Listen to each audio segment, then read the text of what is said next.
Do you play any driving or flying games? Is your keyboard and mouse combo just not doing it for you? Do you want maximum immersion in almost any game you play? Well, my friends, you're in luck because there is a solution. Several, actually. Welcome everyone to the first episode of a new series called Immersion on the Cheap. And in this series, I will be creating a setup that provides you with the most immersive gaming experience in pretty much anything you can throw at it, all for a reasonable price. Now to do this, I'll be reviewing each part of the setup individually on separate videos, instead of having it all clustered in one video because that would be well over 30 minutes in length.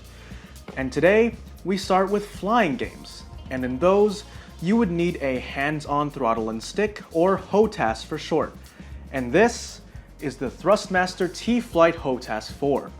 It features a dedicated throttle quadrant that can also be separated from the flight stick itself, all for $70. Is this thing actually as good as it sounds? Well, let's find out.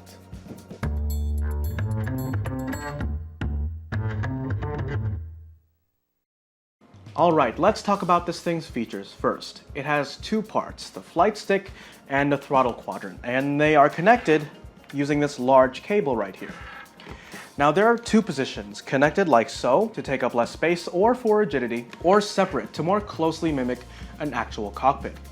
Now when connected, they are about 35 centimeters in width, but when separated, this wire allows them to be separated as far as 90 centimeters.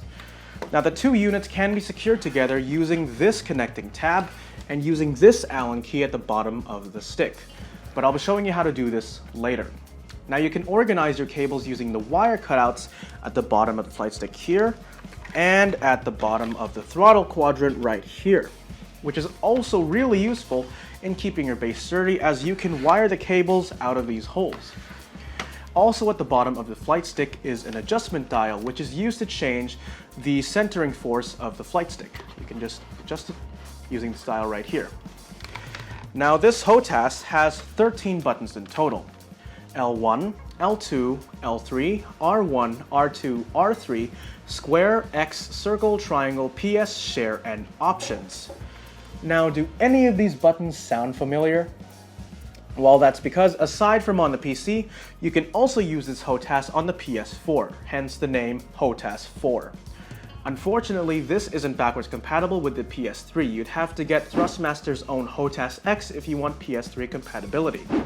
If you want a HOTAS for Xbox One, the Thrustmaster T.Flight HOTAS 1 is basically the same thing as this.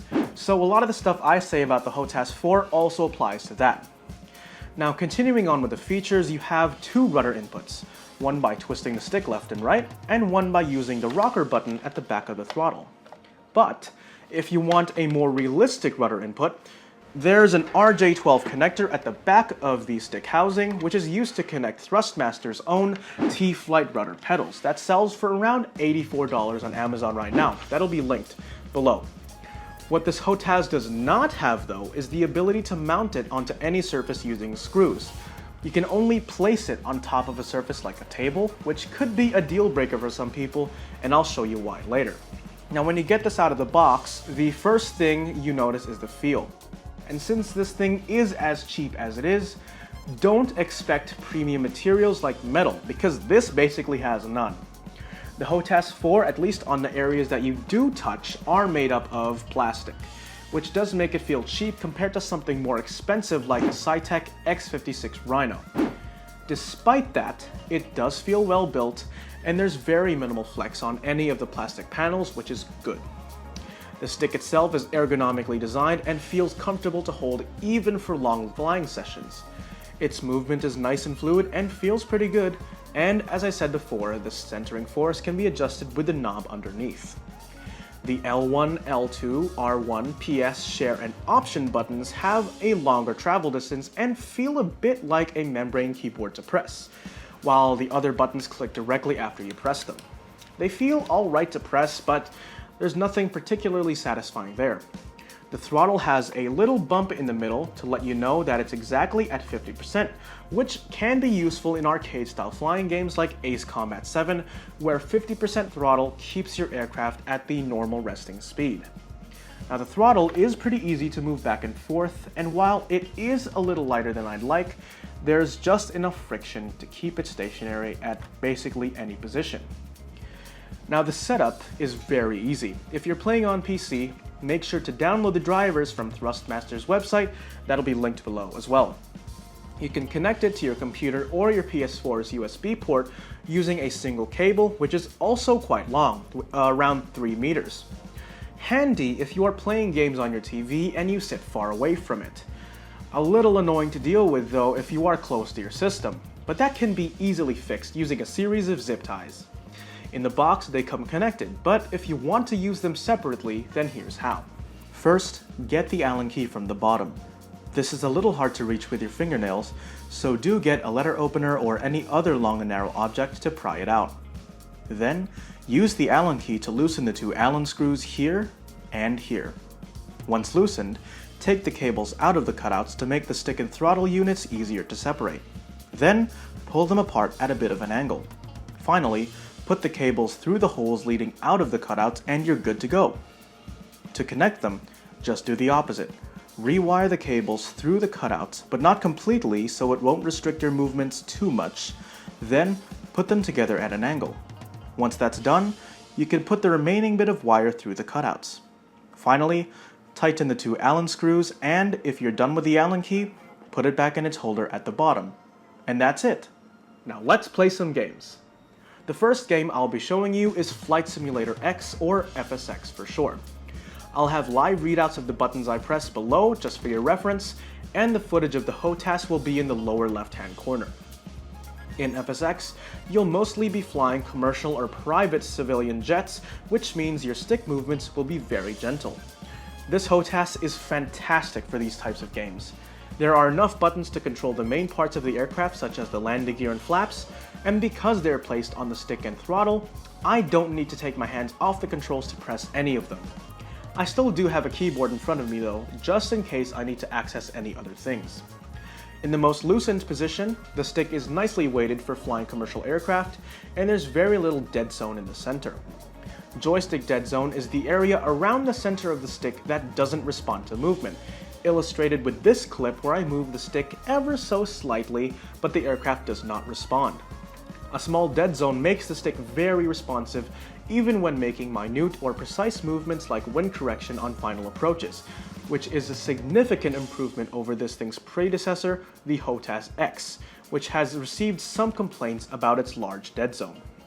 The next game I'll show you is Ace Combat 7, an arcade-style flying game that was just released a couple of days ago on PC as I filmed this.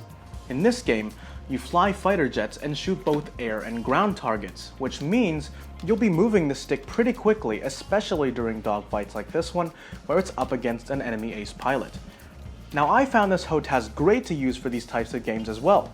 It was responsive and there was no noticeable input lag, which is important for reacting quickly to enemy movements. There is one caveat though.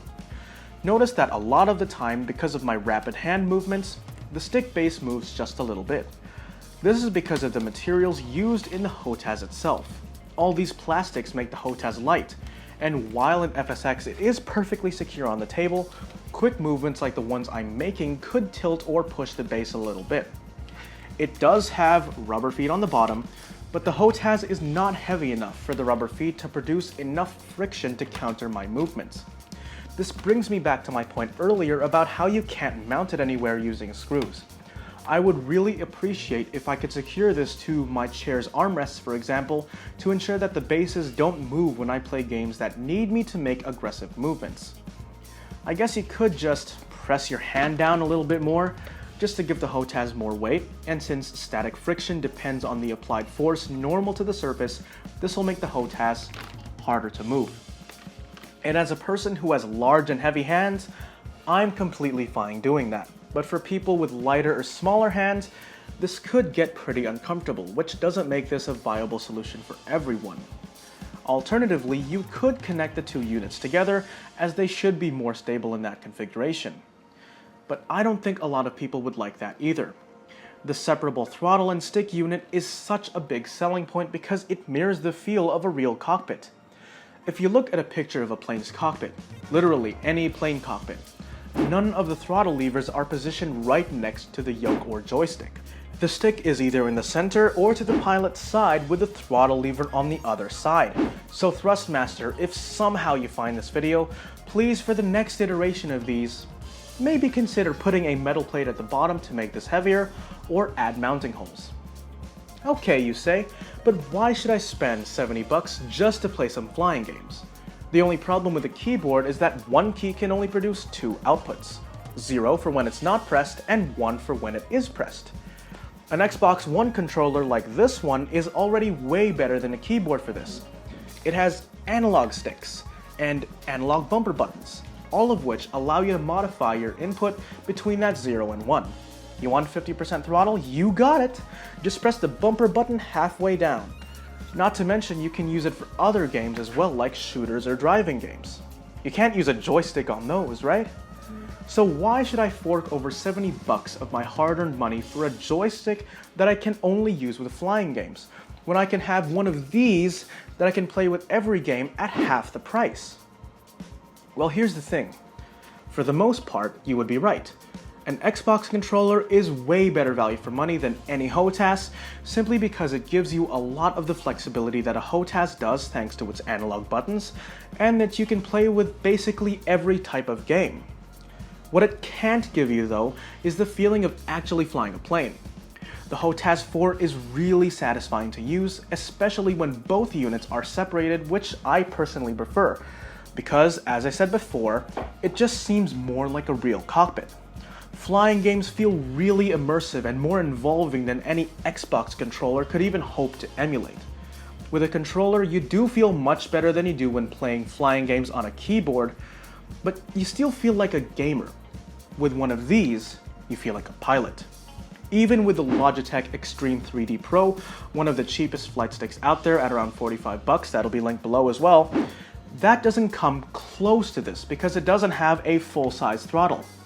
Trust me on this, I've tried FSX and Ace Combat 7 using the Logitech Extreme 3D Pro, and while the stick felt pretty comfortable to hold and moves pretty similarly to the HOTAS 4 at its loosest setting, its teeny tiny throttle lever just reminds me that I'm not actually flying a plane. I'm sure some people would disagree with me on that, and that's fine. After all, this part is pretty subjective. But as someone who's flown a full-size 737 simulator, the Logitech Extreme 3D Pro just doesn't make me feel like I'm flying a plane. But this feels right. And that's the whole reason I'm reviewing this as a part of this series. This series is meant to give you guys the most immersive experience in a game for the least money. And for flying games, I think the Thrustmaster HOTAS 4 should be on your shortlist. Tons of buttons, variable stick centering force, and a separable full-size throttle to make you feel like an awesome pilot for just 70 bucks.